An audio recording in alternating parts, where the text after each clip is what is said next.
This is a News 4 update. Thank you for choosing News 4. I'm Claire Kellett. Here are some of the stories making headlines. A deadly hit and run just north of downtown St. Louis. Police say 30-year-old Emily Coffey was struck while crossing the street at 13th and Cass just before 1:30 this morning. Investigators tell News 4 a man saw Coffey in the street and went to help her. That's when both victims were struck by a second car. Coffey died of her injuries. The man was critically injured. Police are now looking for the drivers involved. St. Louis police are also asking for your help to track down the man in these pictures. Investigators say he stole a car from the gas mart on Russell in Soulard. That happened Tuesday afternoon about 4:30. Anyone who has any information on this suspect is asked to call Crime Stoppers. A 3.5-mile section of Interstate 255 in the Metro East is now closed. Earlier today, crews shut down the highway between 64 and 5570 to make major repairs.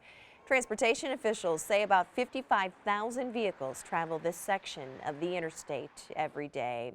Here is a closer look at the exact area that is now closed. Interstate 255, all lanes closed in both directions between 64 and Interstate 5570.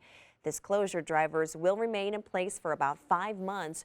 Transportation officials say they will be monitoring the impact on drivers and detour routes. We're going to get a lot more traffic, but we're going to do our best to make sure that we maintain those roads and keep them safe for the motoring public. We'll look at what routes are overused, which routes are underused. We'll be adjusting signal timing, and it's going to be a very fluid situation for the first few weeks. You can find a complete list of alternate routes on the KMOV News app and KMOV.com. Now we want to check in with meteorologist Megan Dan. Hey, really not a bad way to kick off February. Not too bad. We saw the sunshine finally this afternoon. Temperatures are leveling off here as we go through the evening in the upper 30s. And the reason they're leveling off is we're seeing our west wind become more southwesterly, and that's going to help pull this warmer air in from the southwest. So the first thing you'll notice is it won't be as cold tonight. We'll drop down to around 41 in the morning, and we'll see temperatures just shooting up into the 60s tomorrow, probably a record high of 68. That would break the old record of 66 set back in 2016. We're mild going into Sunday evening. Now Monday will be mild as well, but we're going to see those clouds return on Monday thanks to this approaching storm system. High temperature near 60. We're cloudy with a chance of rain by Monday night and Tuesday. Still some variables in Tuesday's forecast and going into Wednesday as well, depending on where the stationary boundary sets up. The track of the low could see some storms south, some snow on the northern side of this system, but it's still a little too early to tell who will see exactly what and how much. Storms are possible southwest. In fact, right now there's a low-end severe threat that sneaks up into Kansas City and Springfield for Tuesday.